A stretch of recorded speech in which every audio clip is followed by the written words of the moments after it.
Muito bem, sejam todos muito bem-vindos. Esse é mais um episódio muito especial que eu tô querendo gravar há muitos meses. A minha convidada é uma das principais vozes, quando um principais temas desse ano no Brasil e no mundo, que é a questão climática. E a Nathalie, desde quando a conheci, há poucos anos, mas dentro de um contexto de estarmos no mesmo órgão de governança de um movimento aqui no Brasil, é o Sistema B Brasil, ela me foi apresentada como uma das principais vozes no mundo e que a gente precisava ter nesse movimento alguém com um olhar crítico construtivo para que a gente pudesse levar todo o ecossistema de negócios a uma outra visão para a questão da urgência climática. E a gente pôde conviver nesses poucos anos e tem acompanhado todo o teu trabalho, a relevância da sua voz queria muito que você tivesse aqui para que a gente pudesse saber um pouco mais sobre você e também da sua visão sobre liderança, sobre o próprio processo todo que a gente está vivendo de construir uma outra importância para esse tema, né, nos nossos diálogos, no ecossistema de negócios, no ecossistema de impacto. Seja muito bem-vinda, Nathalie Unterstel, e que se autodefine como uma otimista climática teimosa, ou uma teimosa otimista climática. Eu fiquei brincando com ela como que a gente vai traduzir uma stubborn climate optimist. Seja muito bem-vinda, Nathalie, é um prazer estar Obrigada, aqui Alda, com prazer você. é meu e já gostei do trocadilho, acho que eu vou mudar agora, eu sou teimosa otimista e não otimista teimosa, mas é para mim uma honra realmente estar aqui com você e poder entrar em temas que eu acho que durante essa emergência climática que a gente vive, às vezes eles ficam um pouco no ar, então que bom que você está trazendo esses assuntos à terra E de uma para a gente forma conversar. construtiva, Construtiva tem que ser, sempre. porque, enfim. Nathalie, eu tenho, assim, qualquer pessoa que quiser entrar no teu LinkedIn, ver a tua ampla experiência, tanto setor privado, setor público, então você tem muito repertório para compartilhar. Mas antes de mais nada, te convidar para contar de você. Então, vou te pedir que se apresente, para que as pessoas te conheçam. Bom, eu sou Nathalie, eu tenho 41 anos e eu acho que é importante dizer, eu sou a terceira filha de 4 meninas, então imagina o ambiente, muito construtivo, mas acho muito importante colocar isso, assim, que eu venho de uma família muito matrilinear, em que as mulheres sempre foram muito, sempre tiveram voz, sempre tiveram vez, pelo menos no ambiente familiar, então eu acho que isso foi super importante, assim, para minha formação. E eu acho que ao mesmo tempo, Alda, eu sempre, não sei, deve ser o estilo, eu sempre aprendi por imersão. Então eu nunca fui uma pessoa de teorizar, eu fui de viver as coisas. E Tá. aí com 41 anos eu acho que eu já tive várias vidas, porque eu me joguei, fui meu primeiro trabalho foi trabalhar, com povos indígenas na Amazônia, fui morar na Amazônia. Aí depois eu tive uma experiência de trabalhar com políticas públicas, porque eu estava tão apaixonada por aquilo que eu realmente, submergi nesse mundo de governo, e aí isso me levou, já estava imersa em negociações climáticas, mas as coisas foram meio, eu fui experimentando por aí, então eu acho que eu Tá. sou uma pessoa muito experimental e a minha carreira é um pouco isso, nunca foi linear, eu nunca pensei: "Ah, eu tô aqui porque eu quero chegar aqui", sei lá, nunca parei para pensar, sempre foi tudo muito acontecendo. Então acho até um pouco difícil descrever, assim, de onde eu venho, porque eu já tive em vários lugares, mas, eu acho que é isso, eu escolhi há uns 20 anos trabalhar com a questão de mudança do clima e já experimentei isso de diferentes lugares. Há 20 anos esse não era um problema central. O que foi que te conectou? Foi uma experiência de ter, alguém que te inspirou? Como é que foi esse processo? São valores que já estavam muito muito fortes? Por uma questão familiar? Como é que foi isso? Acho que tem uma combinação de tudo, assim, eu vejo na trajetória da minha família, tanto pelo que eu escuto, quanto pelo que eu vi, por exemplo, da minha mãe e tal, sempre foram pessoas simples e tal, mas que tentavam olhar o mundo, tinha uma visão de olhar, assim, o todo, né. Então eu sempre fui muito estimulada. Você pode estar ali fazendo a sua pequena coisinha, mas e o mundo? O que está Tá. acontecendo, né? E quando eu fui aos 21 anos, eu fui morar na Amazônia, e não numa capital, eu fui morar em São Gabriel da Cachoeira, que eu não sei nem se você sabe onde fica, mas é o Não lugar sei. mais lindo do Brasil, com certeza, na fronteira do Brasil com a Colômbia e com a Venezuela, então imagina que feliz ficou a minha família, uma, né, a menina Posso se imaginar. formou na escola de negócios em São Paulo e vai morar lá, eles achavam que era no meio do Adoro esses mato. inquietos, gente, esses inquietos que vão da não linearidade. E fui mesmo, assim, então quem tentou me impedir ficou pelo caminho, porque eu cheguei lá e estava realmente vivendo um sonho, trabalhando com iniciativas de desenvolvimento local, em que a gente tentava aliar essa coisa dos produtos da floresta irem para os mercados, mas isso também se conectar com a política pública, isso também gerar modelos de desenvolvimento sustentável. Então já estava rolando, Sim. né. Mas teve um momento em que o meu chefe à época, ele, enfim, não vou entrar muito nos detalhes aqui, mas ele acabou me dando referências super importantes da ciência climática, do que estava acontecendo, do que estava projetado para 2050. Tá. Isso era anos 2000, né. E eu entrei em pânico. Eu realmente naquele momento pensei: "O mundo vai acabar, o mundo tal qual a gente conhece vai acabar, porque vai esquentar, porque vai acontecer isso, vai acontecer aquilo". Era algo muito, né, muito extraordinário. E aquilo mexeu muito comigo, assim, mexeu celularmente.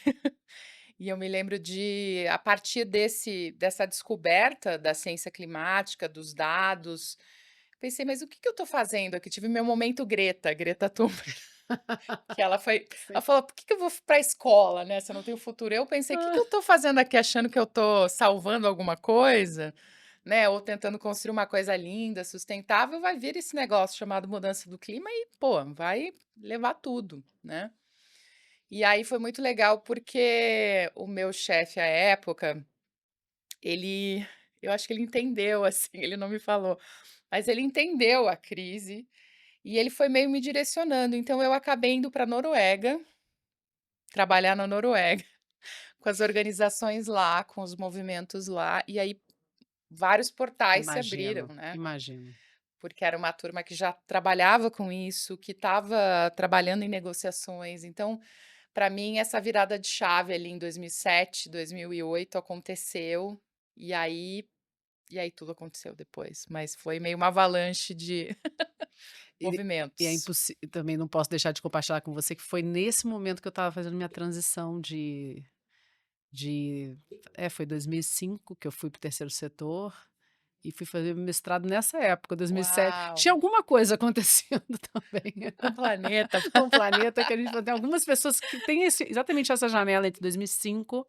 Não, converge também com Claro, toda a claro. ascensão, né, dessa temática, não como se tornou depois, né, com Né, principalmente é, pós-pandemia, com o ESG no centro da mesa, né. é. Mas vamos voltar para a Natalia. Então, você veio construindo a tua história, com experiências diversas, um processo de aprendizado com É. imersão mesmo no que você estava fazendo.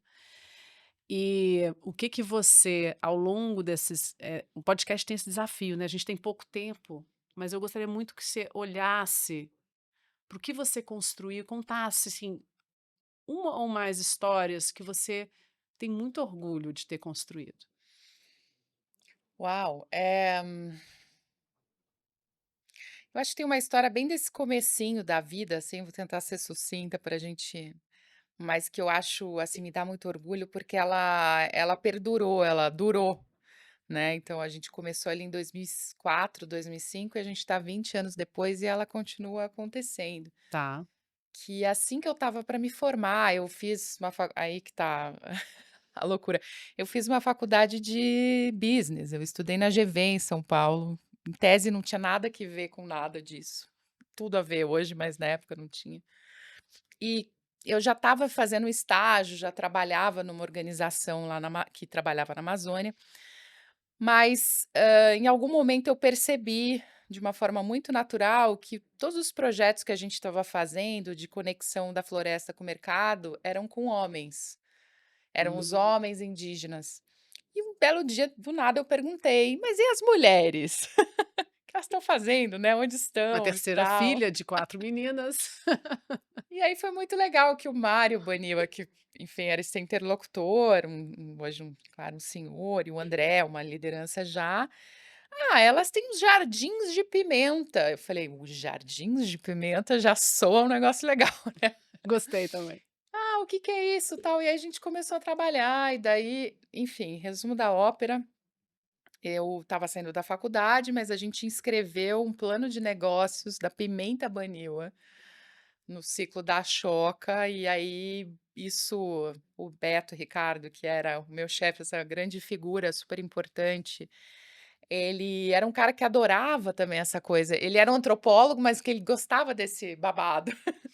Então ele fez várias conexões, bateu na porta do Alex Atala, que naquela época já tinha começado suas andanças e tal amazônicas, e o negócio foi, isso explodiu, da pimenta vieram os cogumelos Yanomami, vieram, enfim, coisas maravilhosas, mas aquele foi um momento muito legal de olhar para a comida indígena, e aí vale falar uma coisa não muito agradável, mas tinha um preconceito enorme, tinha uma coisa de a Tá, comida indígena não tem alto padrão, né, e de repente fala: "Não, ela é uma comida incrível, olha quanta diversidade, olha olha quanto só. sabor", né, então se teve gente que começou a comer formiga em São Paulo, foi porque a galera começou a descobrir essas coisas, então muito legal esse projeto. Virou um negócio sustentável que se sustentou, então até hoje você compra pimenta Baniwa nos potinhos. Os Olha primeiros só. potinhos a gente comprou na 25 de março, pra você ter uma ideia. E as mulheres estão lá, então uma fonte de renda, uma fonte de reconhecimento do protagonismo delas e super legal. Então essa é uma história legal, que eu abandonei há muito tempo, que eu Sim. saí de lá, eu saí do Rio Negro para ir pra Noruega em 2007, então assim, Hum. e tudo aconteceu, as casas de pimenta, então isso foi muito legal. E, olha, você perguntou 2 histórias, né, então eu acho que tem uma outra história, que é essa de tentar, eu eu eu realmente ainda acredito que a gente possa construir soluções coletivas pela política. Tá. Às vezes eu penso que eu sou louca e que obviamente eu deveria Mas o mundo desistir, precisa de pessoas que não acreditam, né, assim. né, no status quo. Esse meu chefe Beto, inclusive uma vez eu falei isso para ele lá atrás, ele falou: "Imagina, né, o estado está falido, tal", super me desencorajou e falei: "Não, eu quero, eu vou atrás desse negócio". E eu acho que na experiência que eu tive de trabalhar na seara pública, assim, acho que foram vários momentos, foram várias coisas interessantes. Eh, eu acho que nem dá para falar, mas acho que cada vez que a gente identifica um problema público, que a gente Sim. tem que dar uma solução pública que ninguém vai conseguir resolver sozinho, Uhum.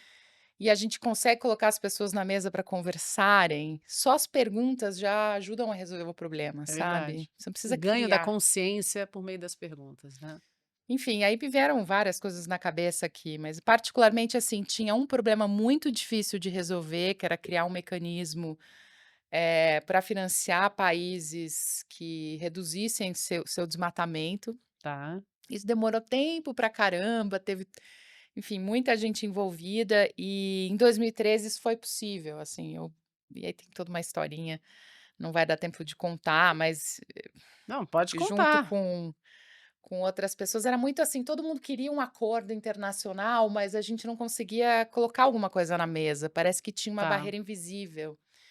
E aí com um colega, enfim, diplomata inclusive, um dia a gente falou: "Ai, vamos desenhar o que seria esse acordo". Começamos a desenhar, começamos e escrevemos aquela decisão, e ela foi Olha. adotada, né. Infelizmente eu não estava na negociação onde se fechou, por outras razões, mas ela foi adotada no final de 2013 e, claro, não resolveu o problema, porque não é assim que funciona, né. Sim. Você não vai achar uma ferramenta e falar: "Agora o Não, mundo". não. Mas foi muito foi uma assinatura ali, né, um negócio muito legal, assim. Então, acho que é isso, Foi umas em relação viagens. a ter uma questão específica ou ter uma resolução específica? Teve uma decisão numa COP Numa numa COP, COP, tá. em que se criou um mecanismo dentro do Fundo de Financiamento Climático da ONU, para você pagar países não por projetos, mas, assim, se eles demonstram resultado no controle do desmatamento, eles ganham uma grana, eles têm um incentivo. Ah, E muito aí bom. teve todo um processo de como isso ia ser pago, como isso ia ser concretizado.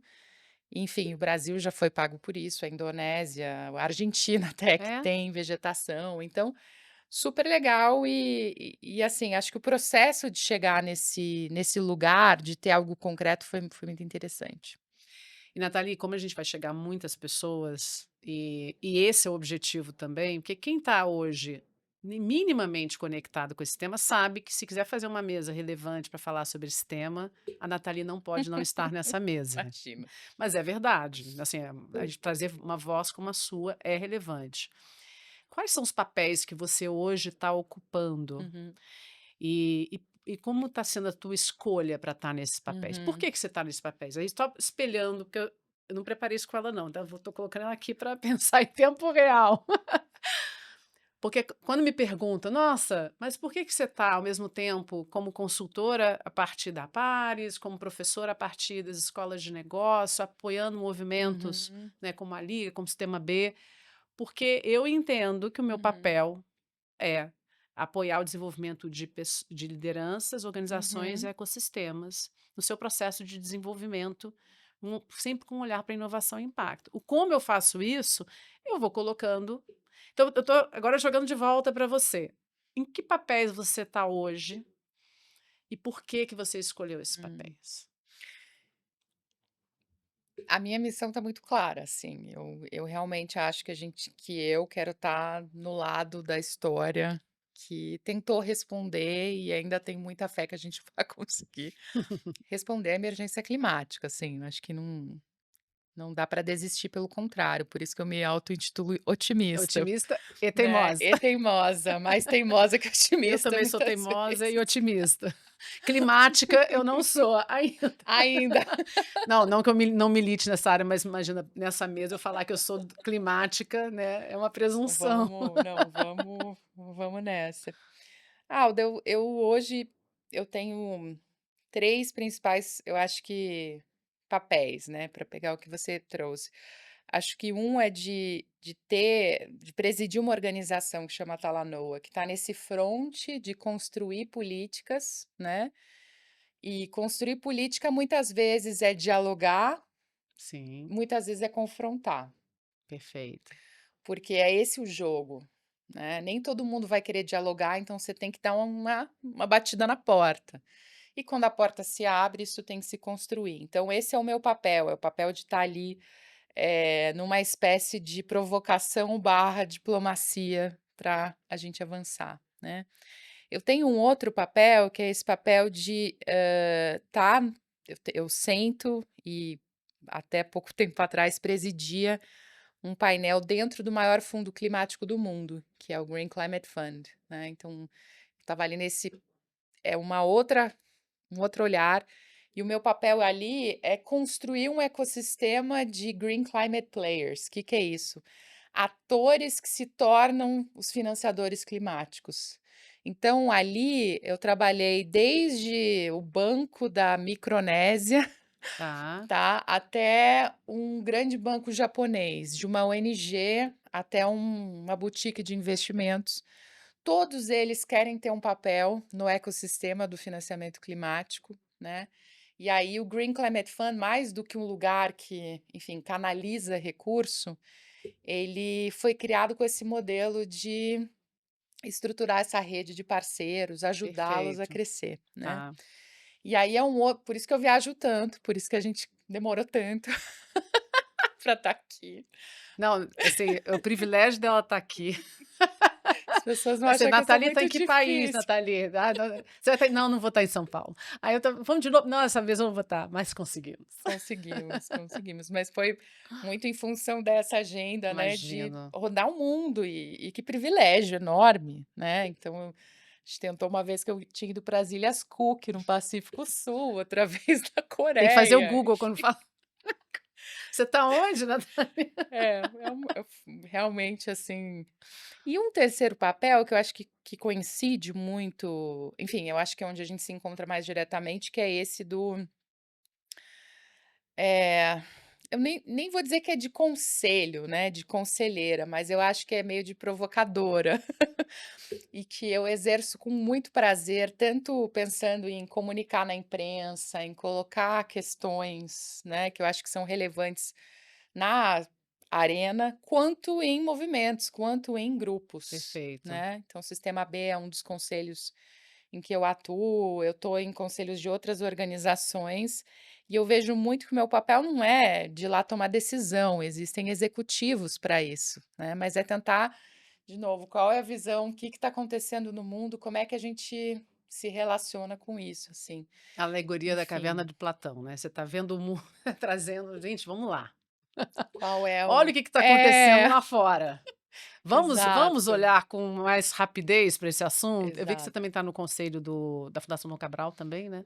Tô no conselho estratégico, super interessante, você dá aula Dou lá, aula lá. Uhum. então um conselho muito bacana. E eu acho que tem sido muito interessante também, Alda, essa procura, digamos, né, por conselheiros independentes e que vêm com essa, digamos, carga, de experiência relacionada a meio ambiente ou relacionada à mudança do clima, né. Não é um assunto alienígena, É, né, é um sim. assunto central para eles e eu acho que não é fácil, nem sempre a gente consegue avançar, mas é muito Aliás, não é prazeroso. não é fácil mesmo, né, porque isso entra na pauta política, É, político-partidária, nas pautas de diferentes defesas setoriais, né, é um tema que requer uma sabedoria, é, né, de saber de lidar com essa temática, com as diferentes perspectivas, né, num exercício de empatia, no exercício é. de construção de valor, e acho que você faz isso muito bem. Bate quando tem que bater, Às vezes a gente tem nos que pontos que bater, às mas vezes a gente tem que precisa. assoprar. É, mas é nesse lugar que eu acredito, por isso é Uhum, que eu celebro muito a gente estar criando espaços de diálogo de forma aberta, né, que não vai ter sim, filtro, sim. esse diálogo vai chegar para todo mundo, né, para diferentes tribos.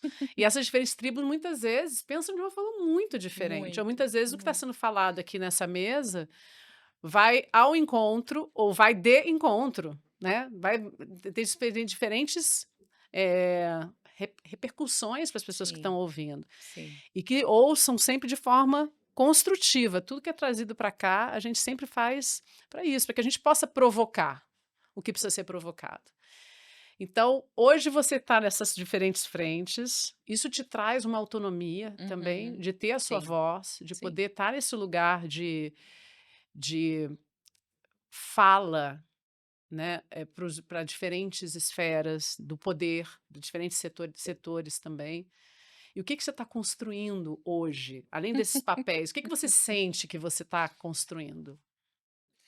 eu acho que esse é um momento bem difícil, porque eu vou usar uma frase da Fernanda Torres, The Oscar Goes to calma, quase lá. Mas ela falou uma coisa muito interessante, assim, que ela falou: "Quando você chega aos 40 anos, você tá meio na curva da vida, então você olha para trás, você olha com 20 anos, você podia tudo, o mundo era seu", eu estava totalmente assim. Se jogou, né? Me joguei. Aí você chega aos 40, você tá vendo a curva ali na frente, falando: "Nossa, já vai acabar", né. Eu tô num momento, que eu acho que é bem legal essa imagem que ela traz do Rio, assim, que eu acho que eu já fiz muita coisa, eu já trabalhei pra caramba, já foram mais de 20 anos nessa história, né.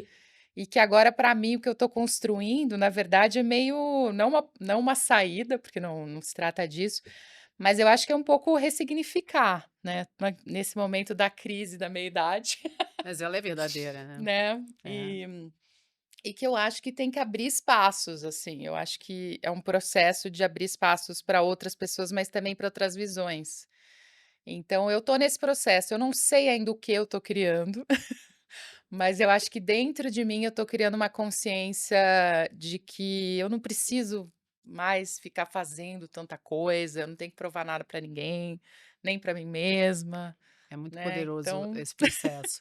Esse processo, como a gente está aqui num lugar didático, né, eu olho muito para essa faixa etária. Eu tenho hum, 47, mas eu estudei muito essa faixa etária no aham, meu olhar todo de estudo de desenvolvimento humano, para os setênios, da antroposofia. E essa crise da autenticidade, que é essa fase do setênio até o 42, do 42 em diante, essas perguntas que você colocou agora são as perguntas mais vivas, só que elas vêm com uma força dói. e dói. E quem não se conhece, quem não se trabalha, seja por terapia, por processos diferentes de desenvolvimento, não entendem a crise que está passando. E tomam Exato. decisões de ruptura muitas vezes, não que sejam equivocadas, mas que poderiam ser mais leves, ou poderiam Uhum. ser não necessariamente uma ruptura, mas uma pausa, ou uma É, ressignificação, como você é. colocou. Mas é uma fase que, sim, que eu acredito muito nessa faixa etária como verdadeiros disruptores. Porque os desbravadores, a gente tem mais força para desbravar, acredito que até um pouco mais cedo. Tem chance É, para todas as idades. sim, mas é mais forte ali, até os 30, É, 35. nessa faixa etária dos 40, 50 em diante, você já está num lugar mais de sabedoria, de Uhum, escolha, do uhum. decidere, né, que é cortar. O que que você pode, de fato, olhar para a tua história e falar: "O que que realmente eu preciso? O que que eu quero?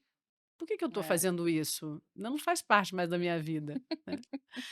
E me conta uma coisa, Nathalie, você está hoje, então, com uma agenda muito comprometida, imagino, né, o Brasil às vésperas de receber uma COP em Belém.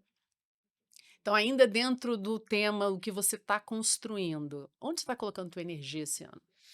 Eu tô totalmente na COP30, para mim ela já tá depois de amanhã, às vésperas, e a minha energia tá muito focada, sabe, Aldo, em como a organização que eu trabalho, que eu presido, como as relações que eu cultivo, né, dentro e fora do Brasil, como isso pode ajudar essa COP a ser um sucesso.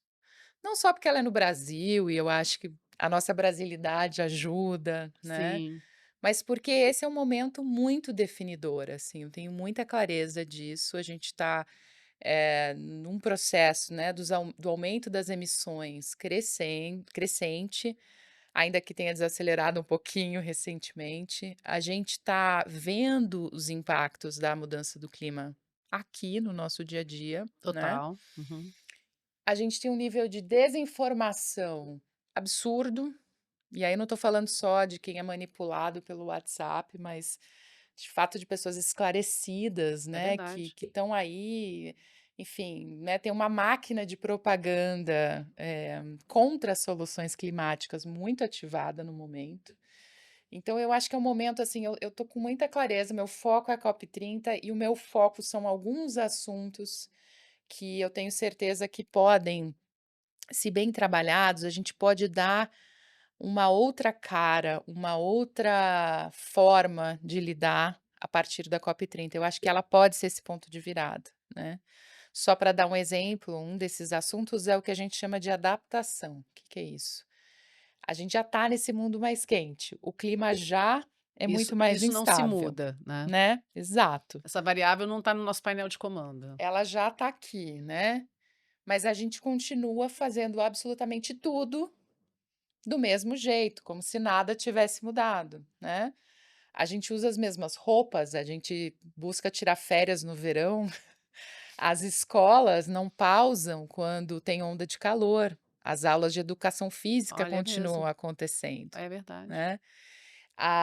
Então a adaptação mais do que ter dinheiro para fazer projetos, enfim, sinceramente, como é que a gente muda o sistema?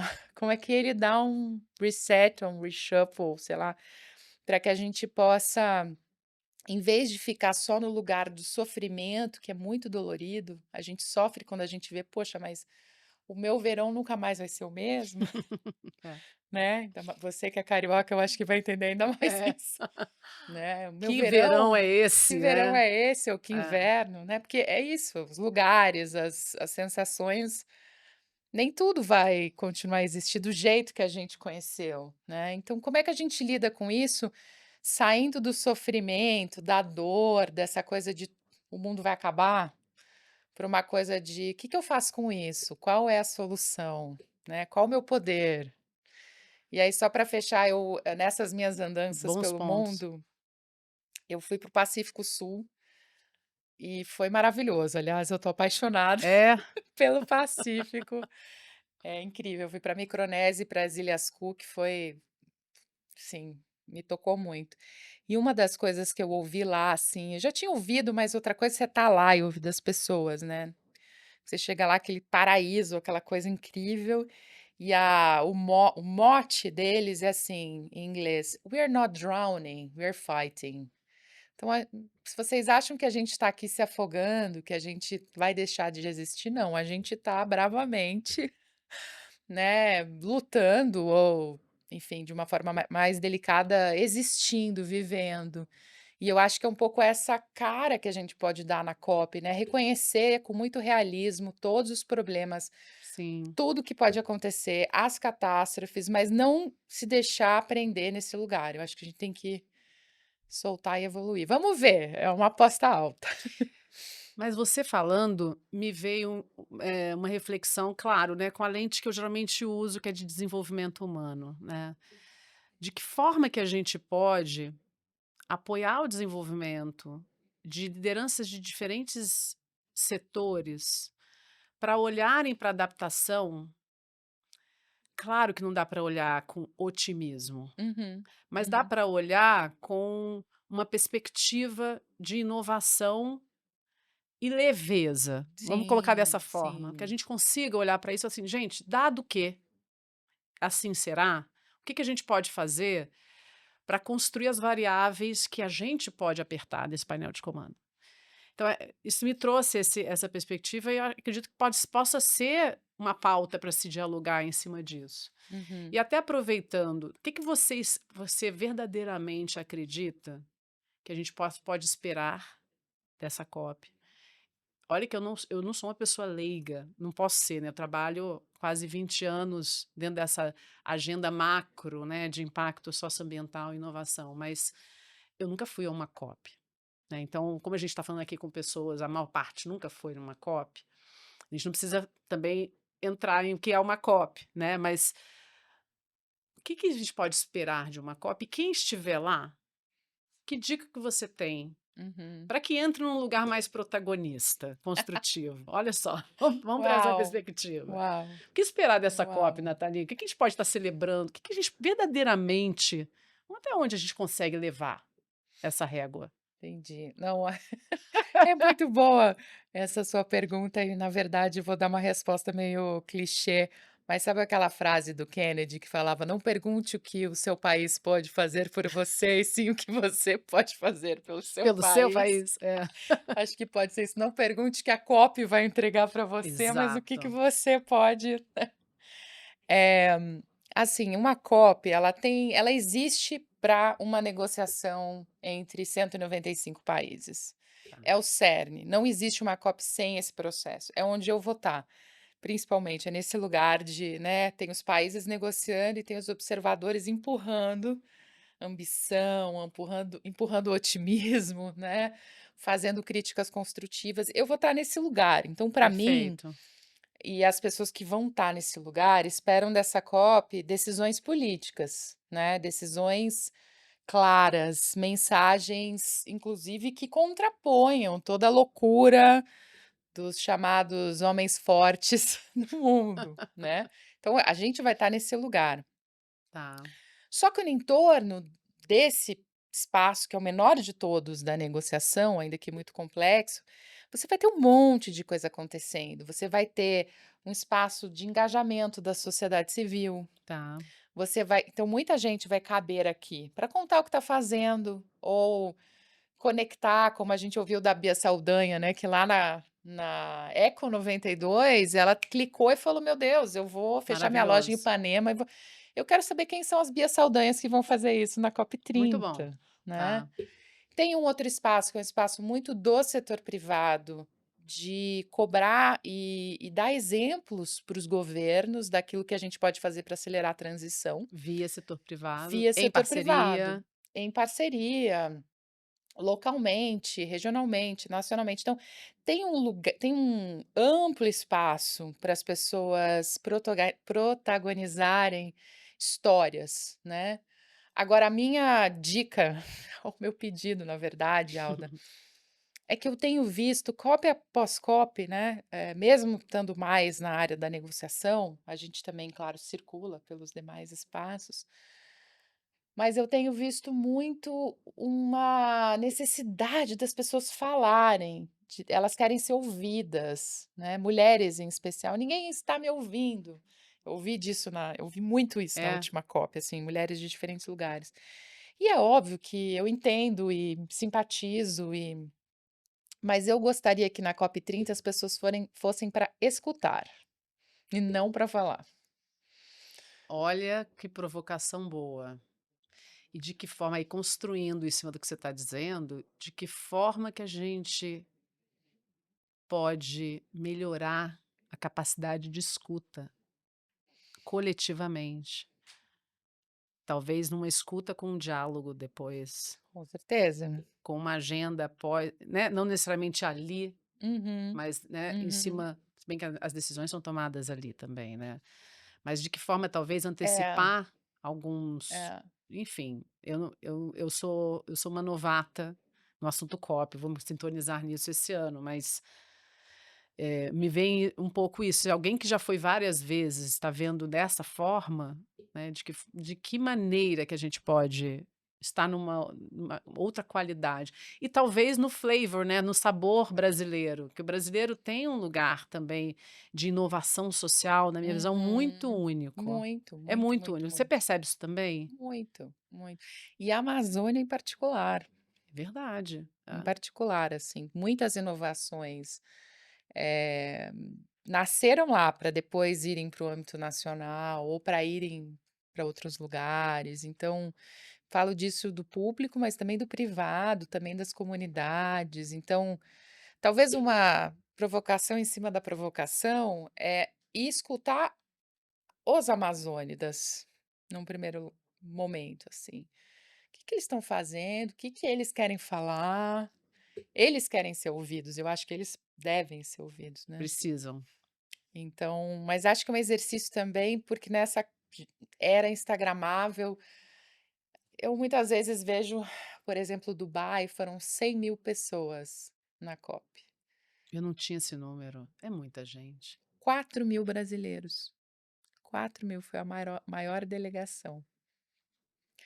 E qual é o perfil desses 4.000? De tudo, Que Alda. perfis, assim? De secretário de meio ambiente de um município a um CEO das 10 maiores companhias brasileiras, liderança indígena, todo mundo estava lá. Virou esse lugar onde Para todo mundo estar. vai para ver e ser visto. Nada contra, acho que a gente tem que aproveitar isso, ainda mais Exato. aqui. Uhum. Mas também tem essa vibe de ir lá, tiro uma foto, falo, ninguém me escutou, não tinha ninguém na plateia, mas eu vim aqui, tirei a foto, minha missão foi cumprida. Tá. E isso ouço muitas pessoas incomodadas falando: "Puxa, eu acho que a gente não está usando bem esses espaços". Então é uma oportunidade da gente criar outras dinâmicas de conversa e eu aposto que Belém pode nos dar essa chance. Se a gente vai Vamos aproveitar, não conversar, sei. pois vamos conversar sobre Vamos, isso. vamos. Metodologias de diálogo para inovação social. Tem método, né? Tem que ter Tem que ter método. método.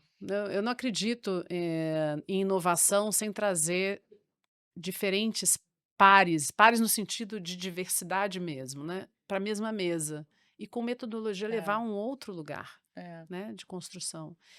E o que que você pretende celebrar no futuro, Nathalia? Se estiver pensando, acho que 2030 é só um norte temporal aqui temático, né, mas o que você quer celebrar no futuro? Você fala assim: "Nossa, valeu a pena". eu tenho muita clareza do que eu quero celebrar em 2030. Aquela pessoa bem pragmática, né, eu sou, Então eu já sei conta, pá, pá, pá. então conta. Mas não é no âmbito pessoal, acho que é muito olhando para o Brasil e olhando para o mundo, assim. Eu acho que em 2030, eu realmente tô muito tô trabalhando para isso, então acho que é por isso que eu tô Claro, otimista. claro. Mas eu acho que a gente vai celebrar talvez o fim do desmatamento ou ele chegar muito próximo de zero, de verdade, no Brasil. Acho que é um defeito nacional que a gente vai isolar e falar: "Nossa, como que a gente Um dia fez isso. tolerava", né. Uhum. E é depois da manhã, não acho que vai durar muito não. E essa questão, da gente colocar o preço nas emissões, o tal do mercado de carbono, finalmente a gente conseguiu aprovar, então em 2030 ele vai estar voando. E e eu acho que isso vai fazer uma diferença brutal para o Brasil ser esse país que está se beneficiando muito da transição. Então, eu já sei o que eu vou comemorar. Agora, o meu sonho é que a gente consiga dar resposta para a crise climática na nossa geração. Eu sempre falo isso, queria que uma geração resolvesse, que fosse a nossa. É um pouco ousado, mas eu realmente acho que a gente tem um papel aí coletivo Sim. nessa história. Você tocou numa questão de uma temática que já veio para o centro da mesa, inclusive no ecossistema, né, de negócios, que é a questão toda de crédito de carbono, a questão de Uhum, carbono, né. uhum, Se você pudesse compartilhar com, principalmente, pessoas que estão na liderança de grandes empresas ou de médias empresas, o que que significa de fato a uhum, mudança nessa temática depois, uhum, enfim, das recentes aprovações e o que olhar, né? uhum, Você que está dentro de um negócio, como olhar para isso como uma oportunidade e um dever, uma uhum, responsabilidade uhum. também? É, assim, eu acho que a grande mudança é que a gente tem um mecanismo, hã, que vai regular emissões, então tentando descrever só para todo mundo também ter acesso a essa informação, que eu acho que é bem importante. Sim, Hoje o que acontece? A gente tem emissões crescendo, crescendo, crescendo, crescendo, e quem está pagando essa conta? Todos nós, porque quem polui não paga. Então a gente que paga a conta do hospital público, né, a conta do, enfim, todos os problemas, né, que resultam as dessa tragédias poluição, as todas. tragédias, né. Uhum. Uma vez que você fala: "Não, quem poluir vai ter que pagar", ou seja, você coloca um teto para aquelas emissões acontecerem, e aí a gente está falando de indústrias, a gente está falando de plantas, né, de produção de manufaturas, agroindústria, aço, enfim, todo o setor produtivo, que onde cabe esse instrumento, ele ganha um teto e ele tem que correr atrás de cumprir essa meta. Ele pode fazer sozinho ou ele pode ter ajuda do amigo, ou seja, ele pode ter ajuda de uma empresa que vende créditos para ele. Então, tem oportunidade para quem tem tecnologia para vender para essa turma, tem oportunidade para quem pode vender crédito de carbono para essas empresas conseguirem ir, né, ganharem um respiro, cumprirem as metas temporalmente, depois, enfim, chegarem lá. Mas essa transformação, ele é um mecanismo de transformação e que tira do colo do pagador de imposto o peso, né. Então é uma transformação bem profunda, eu acho que as pessoas às vezes se fixam muito nessa parte do crédito de carbono, ou seja, eu vou dar o crédito para alguém usar, isso é importante, mas é um pedacinho da Sim. conversa, tá. E demorou muito para a gente conseguir estabelecer esse mecanismo, que passou por lei federal em 2024, por isso, porque tem uma parte fácil e tem uma parte difícil, que quem não pagava nada para poluir agora tem que pagar, né. Agora, Alda, só para também aproveitar o ensejo e dizer: "Ah, então quer dizer que o meu carro que emite isso e aquilo, eu tenho que pagar uma taxa de carbono?" Não, por enquanto não, mas quem produz o carro, quem, enfim, vai pagar lá, vai ter que mais do que pagar, vai ter que se conformar Sim. a esse sistema. Ah, quer dizer que a vaca que um ruminante que vai ter lá o gás metano vai participar do mercado de carbono? Não. As vacas não entraram. E aí muita gente fala: "Que absurdo, o agro não entrou no mercado de carbono". Não é verdade, entrou a agroindústria e as vacas não entraram. Desculpa, gente, não tem como aplicar, mas é uma coisa muito louca isso. Enfim, então posso Olha só ficar quantas horas curiosidades. aqui. É, mas eu provoquei, porque assim, existe uma mitificação, né, de que assim, uma temática é algo que está longe de mim. É, Não, é, né, existe uma série de camadas nessa história que a gente vai precisar ir é, desvelando e juntos, exato. mais uma vez, no lugar de aprendizes, que eu sempre convido as pessoas aqui a se colocarem. Mas, enfim, depois acho que qualquer temática relacionada a tudo que a gente está vivendo nessa transformação, a Nathalie é muito generosa em compartilhamento de conhecimento, de críticas, né, e convites à reflexão. Então, não deixem também de. Depois a gente vai ter agora nossas mensagens para o mundo, você vai dar várias dicas. Antes de entrar nas mensagens para o mundo, eu queria só te provocar nesse lugar de liderança. Como você definiria a sua liderança? Eita, em crise, não, brincadeira. Em crise é ótimo. Não, acho que em processo deixa eu resumir, assim, eu tenho 2 grandes referências para questões de liderança. Uma que é um professor de Harvard com quem eu estudei que chama Heifetz, que ele estruturou um quadro, enfim, metodológico para trabalhar a liderança adaptativa. Então, a liderança que ela vai além do problema técnico, ela tenta realmente aumentar a temperatura do sistema, Tá, né, de forma produtiva, porque sabe que se aumentar demais, né, dá ruim. Então eu tento me colocar nesse lugar, que é um pouco o lugar da provocação. Eu acho que a liderança ela tem que saber quando ela provoca, quando ela amaina conversas, né. Então, isso eu eu acho que eu sei fazer gosto. bem. O que eu não sei fazer bem, mas estou no momento de aprender a fazer bem, eu acho que é esse outro lugar de uma outra, quer dizer, nem é outra, é a mesma. Mas é a Alda dessa liderança que olha mais para dentro, né, então eu tenho como grande inspiração a Cristiana Figueires, enfim, e ela tem trazido muito essa coisa até do zen budismo, da gente olhar a liderança como um processo que espera aí, não adianta eu querer salvar o mundo se eu tô aqui passando mal, né, achando que o mundo vai acabar, Total. que os humanos acabaram como é que eu vou liderar se eu estou nesse processo? Não tem como, né. Então, eu tenho aprendido muito, já estou num processo de sair desse lugar da alienação ou do de ser workaholic, já saí desse lugar, ainda bem. Mas de tentar achar esse outro espaço de uma liderança mais centrada, digamos assim. Viva a sabedoria. Muito difícil, muito De difícil. sair do mão da massa para ir mais para o lugar, né, de também olhar para o todo e a partir de outras pessoas executar isso É. também.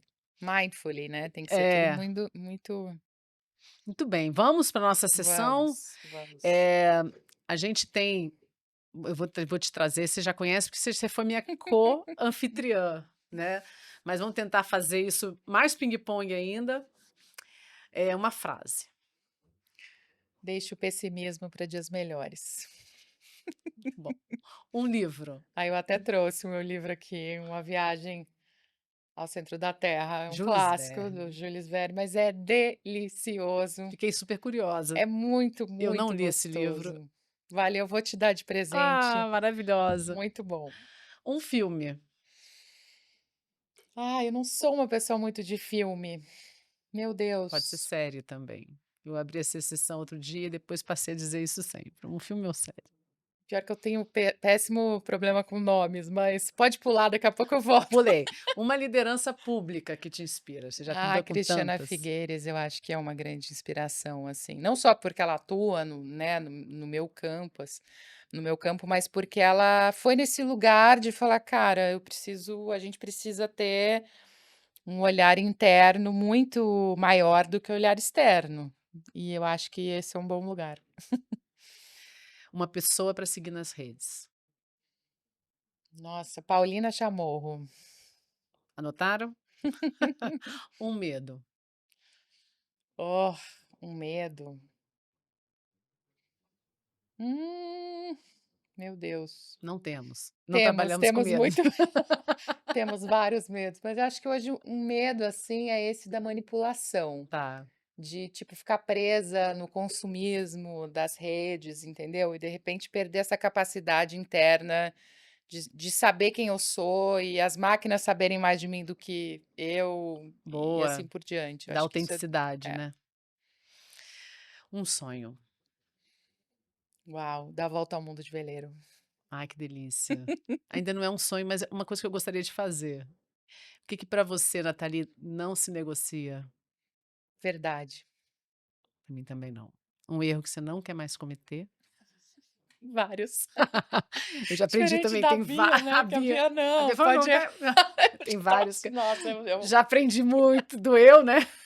Até aprendizados caros. ai, eu acho que um erro que eu não quero cometer é esticar a corda, assim, eu É, realmente especialmente, com relação a trabalho, né, assim, eu tenho uma grande capacidade de esticar a corda e aguentar, mas eu não quero mais cometer esse erro. Sinceramente, é te escutei e difícil. reverberou profundamente em mim. Tipo, viajar, adoro viajar, mas eu não posso ceder ao encanto, É. enfim. E o que você quer deixar para a próxima geração? Hum.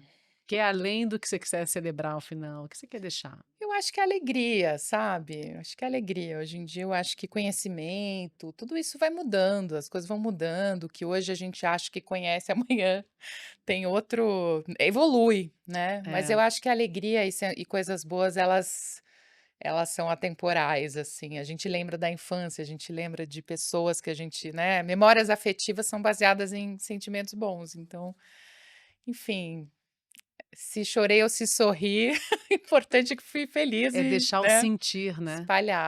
espalhar bastante alegria é bom. Ai, é uma boa intenção, e que também me faz refletir sobre o que eu quero deixar de mais forte também, né, no na vida do outro.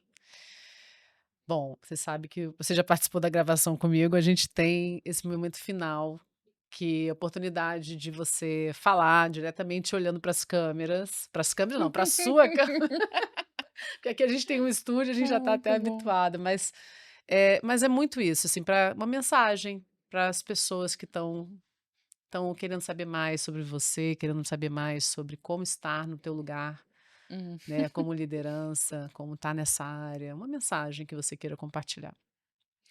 Eu acho que uma mensagem que pode ser, importante, pelo menos vem do fundo do meu coração, é que eu acho que a gente está vendo eu estou vendo há mais tempo que eu já enxergava essas coisas, né, mas as pessoas comuns estão começando a ver mais e mais desastres e tragédias, e é tudo muito dolorido, por várias razões, né, seja porque afeta quem a gente gosta, seja porque destrói coisas que a gente, depende ou admira.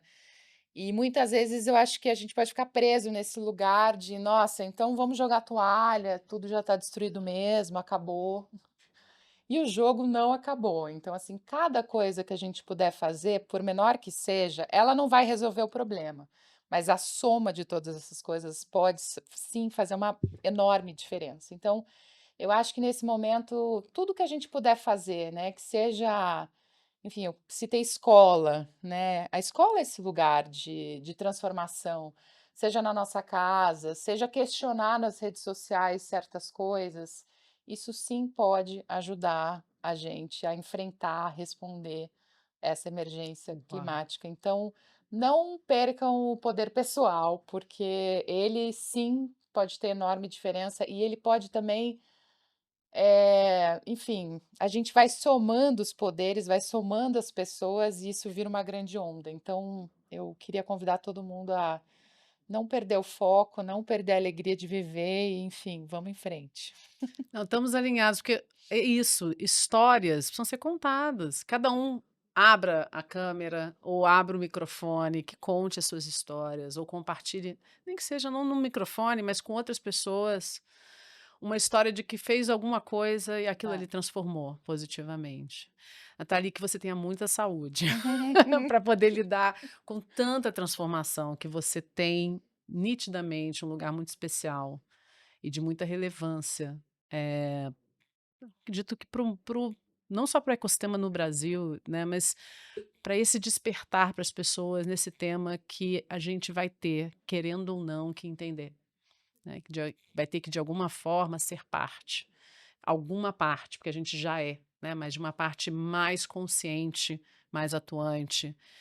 E que, enfim, a gente consiga, daqui a um tempo, depois da COP, também possa ouvir esse podcast e celebrar tudo isso Voltar, que você né. semeou aqui em Muito fevereiro de bom, 2025. muito bom. Obrigada, Obrigada a adorei, você, adorei eu estar aqui com você adorei. de verdade. Muito bom. Gente, que seja mais um episódio com muita riqueza para vocês. Obrigada mais uma vez. Não deixe de comentar. Nas redes sociais é importante que vocês se inscrevam, tanto no canal do Spotify quanto no YouTube. E compartilhem. Compartilhar histórias como essa já é, em si, um ato de impacto positivo. Obrigada.